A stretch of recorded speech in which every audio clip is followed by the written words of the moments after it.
In this section, we're going to be talking about infinite limits. So for an example of an infinite limit, let's start off by looking at this function f of x equals 1 divided by x plus 3. And you can see the graph here. We can tell by looking at the equation for the function that this would have a vertical asymptote at x equals -3. So this is reflected in the graph. You can kind of see that vertical asymptote that's being created there. And that would also be a non-removable discontinuity. So we know that we don't have a value for f of -3, but what happens as x approaches -3 from either side? So one way that we can look at that, we know, is we can plug in points that approach -3 from the left, so that would be these points, and from the right, that would be these points. So we know that at -3, the function does not exist. And I'm just going to plug in to my calculator really quick and give you a decimal approximation. You can do this as well into the function. And it actually turns out these are all integers, so we don't need a decimal approximation. But you can see what happens pretty clearly as x approaches -3 from either side. F of x either increases without bound. That's how we describe this behavior, where the value of f of x is getting larger and larger the closer we get to -3, or on this side it's getting smaller and smaller, or more and more negative. So we call that decreases without bound. So that's the language that we use to describe this behavior. And symbolically, if you want to describe increasing or decreasing without bound, well, from the left we are decreasing without bound. You could say that that's approaching -infinity. And the limit as x approaches -3 from the right of 1 over x plus 3 would be equal to positive infinity, because that's increasing without bound, so it is approaching positive infinity. So we say that as x approaches -3 from the left, f of x decreases without bound.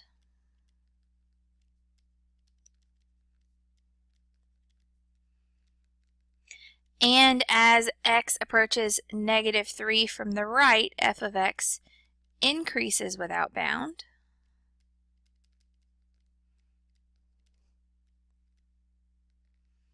Now, we know that a limit in which f of x increases or decreases without bound, there's not really a number L here, but these are a special class of limits. They are called infinite limits. So any limit in which f of x increases or decreases without bound as x approaches c is called an infinite limit. So this is the actual definition of infinite limits. If we let f be a function that is defined at every real number in some open interval containing c, except possibly at c itself, it could be a hole or a jump or an asymptote like that one that we just looked at. The statement, the limit as x approaches c of f of x equals infinity, means that for each capital M greater than 0, there exists a delta greater than 0, such that f of x is greater than m whenever x minus c, the absolute value, is between 0 and delta. So let's think about what that means for a second. It's very similar to the epsilon delta definition of a limit that we learned earlier on in section 1.2. However, it's a little bit different. Instead of having f of x approach some L, we're saying that f of x is increasing without bound. So you can see this similar notation for x approaching c. That's there. X is getting arbitrarily close to c. But in this case, we've got f of x is greater than m. And notice it says for each m greater than 0. So we use a capital letter here to remind ourselves that this is a very, very large number. So what this is saying is, think of the largest positive number you can possibly think of. Okay, just pick one, 1 million, 2 million, 5 million. There's some level of closeness to the value of c, such that if we get close enough to c, f of x is going to be bigger than that large number that you imagined. So that's what this definition means. For every large number, f of x can be larger than it as long as you get close enough to c. Now on the flip side, if you have the limit as x approaches c of f of x is equal to negative infinity, this means that for each n less than 0, so that's a really large negative number, like negative 2 million, there's some value there such that your f of x could actually be more negative than n as long as you get arbitrarily close to that value of c.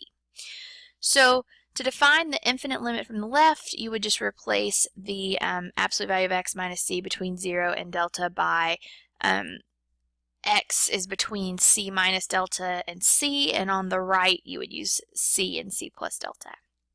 Now one thing that is very important to note, to say that a limit is equal to infinity does not imply that the limit exists. The limit existing is a very narrow definition. We learned that in 1.2. That means there is an L, a number L, that we can say that that limit approaches. However, infinity is not a number. It doesn't have a value. It's a construct that we use to describe something increasing without bound. There is no limit to infinity, if you can remember it that way. So what this means is that the limit actually does not exist here. We've just found a way to describe a limit with a certain behavior. Now, if you have an infinite limit from the left or the right, you can always describe the limit as x approaches c from the left, or the limit as x approaches c from the right of f of x, using infinity or negative infinity if it's appropriate. You have to be careful, though, if you're just asked to find the general limit. So this is the limit as x approaches 1 of 1 over x minus 1 squared. Notice it's not 1 from the left, it's not 1 from the right, it's just 1. And also notice that x equals 1 is a vertical asymptote, so that is represented here. Now, if you looked from the left,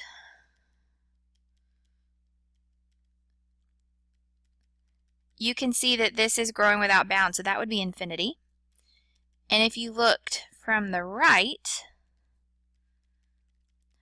you could see that that's also infinity. Now, why did I find the left and the right? Well, the limit as x approaches c can only be described if the limit from the left and the limit from the right are the same thing. So in this case, we could say that the limit as x approaches 1 of 1 over x minus 1 squared is also infinity. This limit grows without bounds on either side of 1. Now let's compare that with this example. The limit as x approaches negative 2 from the left of f of x, in this case, from the left, it looks like this is decreasing without bounds, so that would be negative infinity. The limit as x approaches negative 2 from the right of f of x, this is increasing without bounds, so this would be positive infinity. So here's a question. Can we describe the limit as x approaches negative 2 of f of x? And the answer to this question is no, it does not exist. We can't describe it